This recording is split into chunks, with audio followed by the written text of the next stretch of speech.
My story. What I'm about to share with you is completely true, even though my hands are still shaking as I write this. My name is Limwell Young, and I'm 36 years old. I've been a devoted member of the LDS Church my whole life. I grew up in Utah, went on my mission, and thought I had everything figured out when it came to faith. I'll be honest, I was pretty confident, maybe even a bit prideful. I thought my church had all the answers and that other Christians only understood part of the truth. I followed every rule, knew every teaching, and felt like I was somehow ahead of everyone else spiritually. Looking back now, I realize I was worshiping my understanding of God more than I was actually knowing God himself. But 12 days ago, on January 9th, everything changed in an instant. My whole world got turned upside down. The day everything changed. It started as a normal Friday. I was in New York City for work, walking through Washington Square Park in the late afternoon. The winter wind was cold and sharp, cutting through the bare tree branches. The famous arch stood against a heavy gray sky. I remember watching some jazz musicians playing near the fountain, their breath forming little clouds in the cold air. I was feeling good about myself, thinking about my family back home in Utah, my position in the community. I felt untouchable, like I had life all figured out. Then, without any warning, everything just stopped. It wasn't gradual. One second I was walking, and the next, it was like someone flipped a switch. All the city sounds, the sirens, people laughing, footsteps, everything went silent. My chest didn't hurt, but my heart just stopped beating. I felt my knees hit the cold ground, and as my vision faded, the last thing I saw was the dirty pavement. The doctors told me later that I was clinically dead for 7 minutes. They used every piece of equipment they had to bring me back. But during those 7 minutes, I wasn't in that park anymore. I was somewhere else entirely. The dark water. I didn't see a tunnel or a peaceful meadow like you hear about in other stories. Instead, I found myself in dark, churning water, a massive ocean that seemed to go on forever.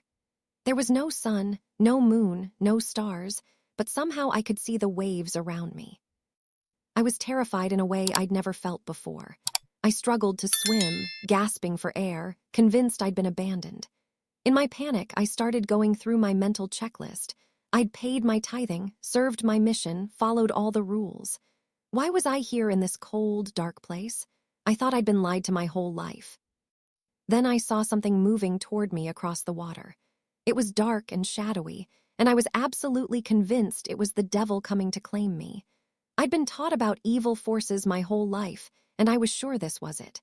I started crying out for mercy, feeling smaller than I'd ever felt. But as the figure got closer, something strange happened. The darkness started to change. What I thought was a shadow was actually light, so bright and pure that my mortal eyes couldn't process it, so they saw it as darkness at first. Meeting Jesus. He reached down and took my hand. His touch was warm, like sunshine on a summer morning. Suddenly, I wasn't struggling anymore. I was standing on top of the water like it was solid ground, with the waves rolling beneath my feet like glass. When I looked at him, I was shocked. This wasn't the soft, gentle Jesus from the paintings in our church. He looked real and weathered. His skin was tan from the sun, his hair was dark and rough, and his eyes, I don't have words for his eyes. They burned with a love so intense it felt like fire, but it didn't hurt. Instead, it burned away all the lies I'd told myself. In that moment, I felt completely exposed. Every secret thought, every moment of pride, every hidden sin, all of it was laid bare. I realized I'd been staring at a map of faith my whole life, but had never actually walked the path. I'd been worshiping my own understanding instead of truly knowing him. "Limwell," he said, though his mouth didn't move. His voice seemed to echo through my entire body. "You've lived by following rules, but you've missed the heart behind those rules. You thought you could earn me through your good works, but I'm here to give you grace instead." I fell on my face on that solid water, crying. The peace that washed over me was more real than anything I'd ever experienced on earth. All my efforts to be perfect, suddenly, seemed so small compared to the simple fact that he was there with me. The warning. He stayed with me for what felt like hours, though time didn't seem to work the same way there. He comforted me as I mourned the shallow way I'd been living. Then his expression became serious. The dark water beneath us started glowing with a soft light, turning into a giant window showing the whole world below. "I've brought you here to show you what's about to happen," he told me. His voice was powerful like a trumpet but gentle like a whisper at the same time. "The world is entering its final preparation time. People have become too distracted, and their hearts are heavy with things that don't matter. You're going to go back, Limwell, and you'll see 5 signs happen before the end of January. You need to tell people to watch because the window of mercy is closing." First sign, the Great Silence, January 25th. The first vision appeared in the water beneath us, dated January 25th, 2026. I saw our world as it is now, everyone connected, staring at glowing screens. I saw the massive technology centers that keep our phones and internet running. Then, in a heartbeat, it all stopped. Every phone went black. Every TV screen died. The huge digital billboards in Times Square in Tokyo became blank slabs of glass. But this wasn't a disaster or technical problem. Jesus called it the Great Silence. For 1 hour, starting at noon in every time zone, the digital world will simply cease to exist. But it's not just the machines that will stop. The constant noise in people's minds, the worrying, planning, arguing, all of it will be quieted by a supernatural force. I saw a mother in a war-torn village, a billionaire in a high-rise office, and a prisoner in a cell. All of them stopped at the exact same moment. In that silence, every single person on the planet will hear a voice, not through their ears, but from within their own heart. It will be Jesus calling each person by their true name, not the name their parents gave them, but the name their soul has known since before they were born. "This is the Great Awakening," Jesus explained as we watched billions of people standing frozen. "For 1 hour, the noise of the world will stop, and truth will speak to every heart equally. No one will be able to hide from the sound of their own soul. In that hour, all the excuses will vanish. Titles won't mean anything. Money will be invisible.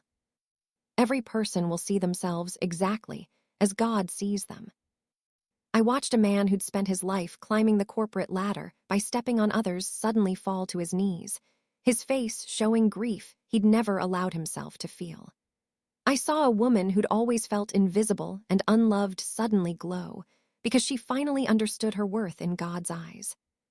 "This silence will be a mirror," Jesus said. "For some, it will be the most beautiful moment of their life. For others, it will be painful self-revelation they can't escape. The noise of the world is a mask. On January 25th, I'll remove that mask. I'll remind them that they're not their possessions, their politics, or their mistakes. They're mine." I felt the weight of that stillness myself.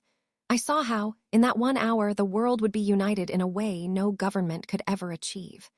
For 60 minutes, there would be no borders, no religions, no races, just billions of souls listening to the same heartbeat. Second sign, the water of truth, January 27th. As the vision of the silence faded, the water beneath us changed to a deep blue color. I felt us moving across the globe as the date shifted to January 27th, 2026.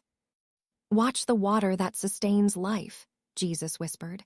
"For too long, people have taken it for granted and polluted it. On this day, water itself will become a witness." I saw the world waking up on the morning of the 27th. In a mountain village in South America, a young girl walked to a stream with a clay jar. In a London hospital, a nurse poured a glass of water. In a fancy Dubai hotel, a businessman opened a bottle of water.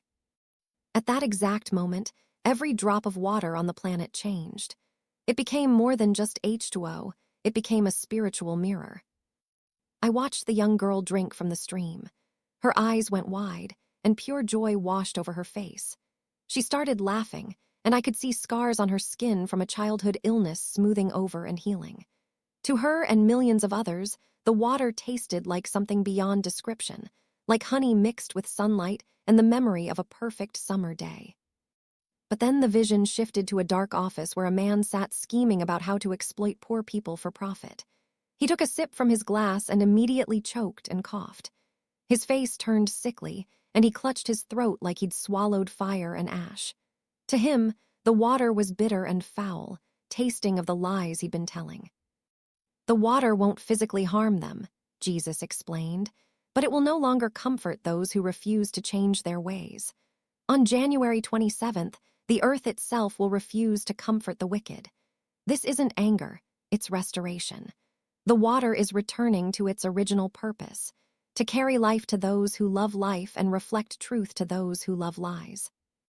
I saw hospital wards where dying patients rose from their beds after a single sip of water, their bodies healed. I saw families gathering around kitchen tables, crying tears of joy as they shared water that felt sacred. But I also saw terror in the cities. I saw powerful leaders throwing their gold into the streets, desperate for even one drop of water that didn't taste like the bitterness of their own hearts. They tried to filter it and chemically treat it, but nothing worked. The change wasn't in the molecules, it was in the spirit of the water itself. Scientists will scramble for explanations, Jesus said with sadness in his voice. They'll talk about minerals and atmospheric changes, but they won't find anything under their microscopes to explain why the same fountain gives life to one person and reveals darkness to another. It's a sign that the physical and spiritual worlds are merging again. The wall between them is falling. Third sign, the Song of the Earth, January 28th. As we watched the world deal with the miraculous water, the vision began to pulse with a deep, rhythmic frequency that I felt in my own chest. The date changed to January 28th, 2026. Listen, Jesus said, tilting his head. Do you hear it? At first, it was so faint I thought it was just wind. But then it grew, a deep hum that seemed to come from the core of the planet itself. It wasn't just noise, it was a song. The earth itself was singing, a melody made of gravity, magnetism, and the turning of the planet. I saw the effects across the world. In the great northern forests, wolves stopped hunting and stood peacefully beside deer, all of them listening to the sky. In the deep ocean, whales sang back to the earth, joining the global harmony. Even flowers seemed to lean toward the sound, blooming with intensity that defied winter. For people, the experience was even more powerful. Those who were spiritually open felt incredible peace. I saw people who'd suffered from lifelong anxiety and insomnia suddenly fall into deep, peaceful sleep, their bodies vibrating in harmony with the earth's song. It was a divine lullaby that smoothed out all the rough edges of the human mind. I watched a soldier in a muddy trench drop his rifle and weep, not from fear, but because the sound made violence itself seem absurd and distant. But for those who'd built their lives on ego and pride, the sound was unbearable. It felt like high-pitched ringing that wouldn't stop, pressure in their skulls that made them want to scream. They tried hiding in soundproof rooms and wearing heavy headphones, but the song was inside their very atoms. It was the sound of the Creator's presence, and those who didn't want him near felt his approach as crushing weight. This is the song of the earth, Jesus told me, his eyes shining. Creation knows its master is at the door and is welcoming the king. On January 28th, the frequency of the world will change. The old rhythms of stress, competition, and fear will be interrupted by the rhythm of eternity. My children will feel like they've finally come home, even while standing in their own living rooms. But those who worship their own noise will find my song to be terrifying judgment. I saw a man in a crowded city square. Around him, people were hugging each other, their faces glowing with calm as they listened to the music. But he was spinning in circles, hands over his ears, face twisted in a silent scream. The sound was revealing how out of sync his life was with the laws of love and mercy. The earth is a living temple, Jesus continued, his voice weaving into the song. On this day, the temple will sing its praises, reminding every soul that they're part of something greater.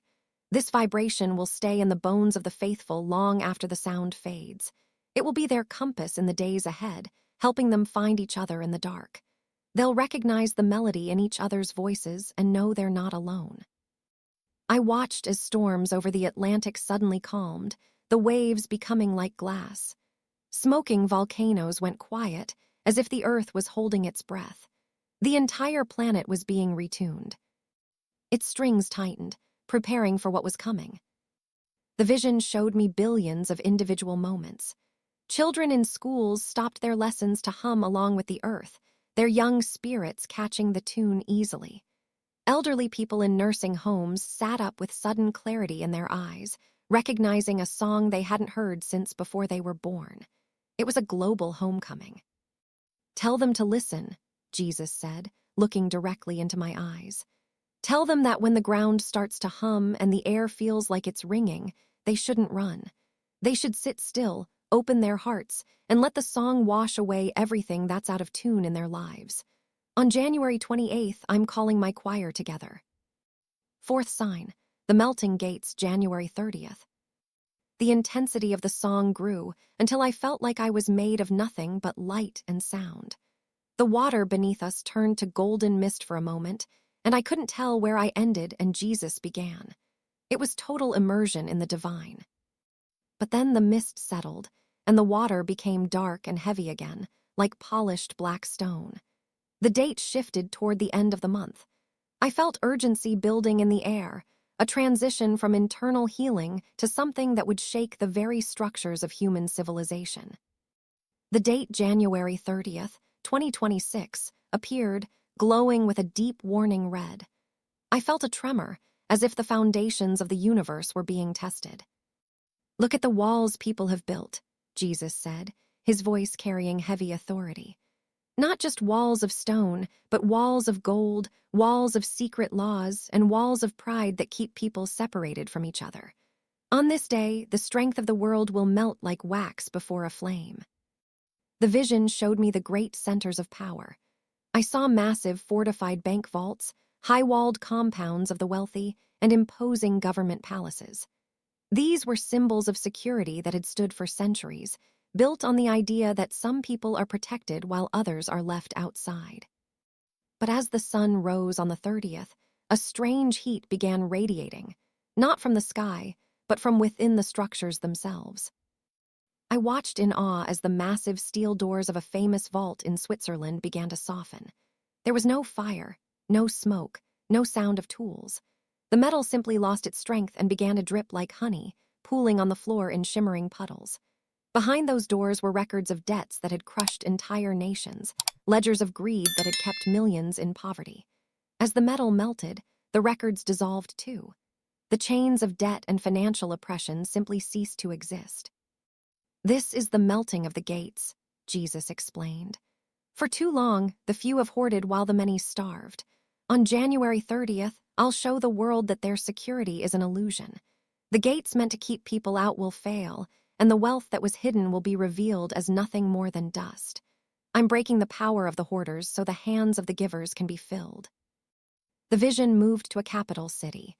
I saw leaders in high rooms surrounded by guards and layers of security. Suddenly, the walls of their rooms became as clear as glass, then began to soften and flow. The secrets they'd whispered in the dark were suddenly audible to people in the streets. Their plans to exploit the weak were written in the air for everyone to see. There was panic among those who relied on shadows and secrets. But among ordinary people, there was a rising tide of realization and hope. I saw a homeless man walking past a massive estate that had always been guarded by iron spikes and cameras. He watched as the spikes curled and melted into the ground. The gates swung open, not by force, but because the very idea of keeping him out had vanished. The owner of the estate, a man who'd never known a day of want, came out onto the lawn. Instead of calling the police, he looked at the homeless man and for the first time saw a brother. He invited him in. "The melting isn't just of metal but of hardened hearts," Jesus said, his eyes filled with light. "The structures of power are falling so the structures of love can be built. On this day, the world will see that no gate is strong enough to keep out the spirit and no vault deep enough to hide from truth. The things people worship, their money, their borders, their titles, will be revealed as temporary. They always were." I saw borders between nations, once marked by fences and censors, becoming open meadows. Soldiers walked away from their posts, not because they were defeated, but because the desire to defend a line on a map had been replaced by a desire to go home. It was a global surrender to a higher law, the most terrifying day in history for those who loved power, but the day of freedom for those who'd been forgotten.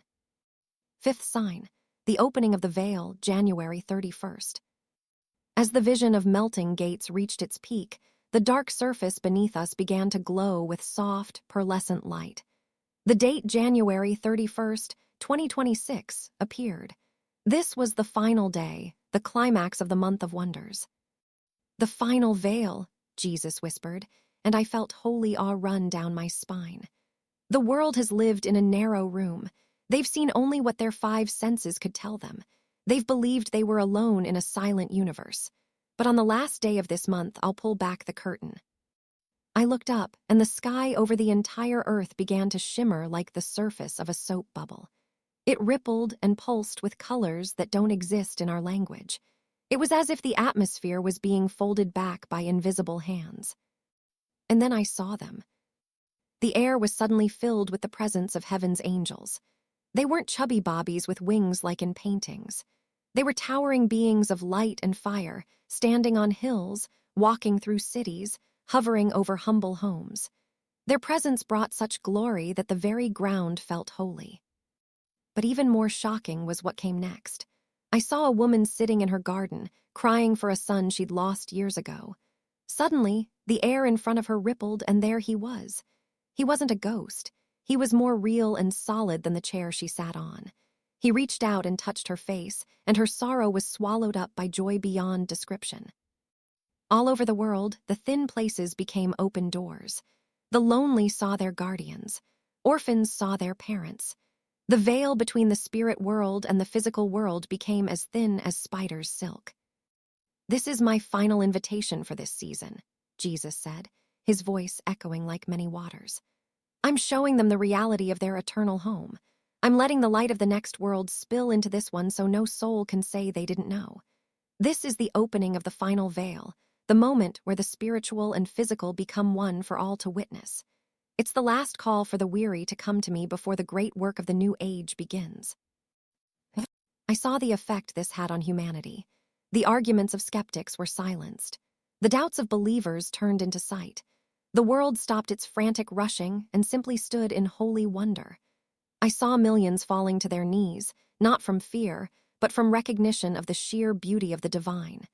It was a global awakening, a moment where the purpose of all creation was made clear to every eye. "Those who respond to this light will be lamps for the days that follow," Jesus told me. "They'll carry the memory of this glory in their hearts, and it will be their strength when the world tries to return to its old ways. But the world can never truly go back. Once the veil has been parted, the heart can never again be satisfied with shadows." The vision was so intense that I felt my own spirit beginning to dissolve into the light. The water beneath us, Jesus standing beside me, the visions of earth, it all began to merge into a single point of love. I felt a pull, a calling back to the cold, noise, and weight of my mortal body. "Go now, Limwell," he said, placing his hand over my heart. "Tell them that their king isn't just a memory, but a living presence. Tell them that January will not end as it began. The God of Abraham, Isaac, and Jacob has remembered his children, and the time of the Great Awakening is here." Coming back. The next thing I knew, I was opening my eyes in a hospital room. The harsh fluorescent lights stung my eyes.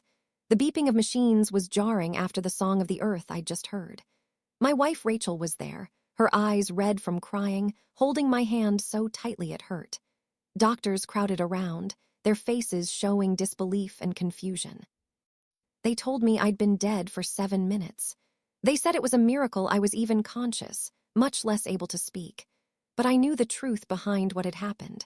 I knew that the old Limwell Young, the proud rule follower, had died in that park, and someone different had come back.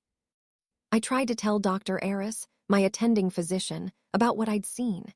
He just smiled that sad professional smile and told me the brain does strange things when it's starved of oxygen. He talked about chemical releases and hallucinations. But then he went to change my IV. As he pulled back the tape on my left arm, he stopped and stared at the skin just above my wrist.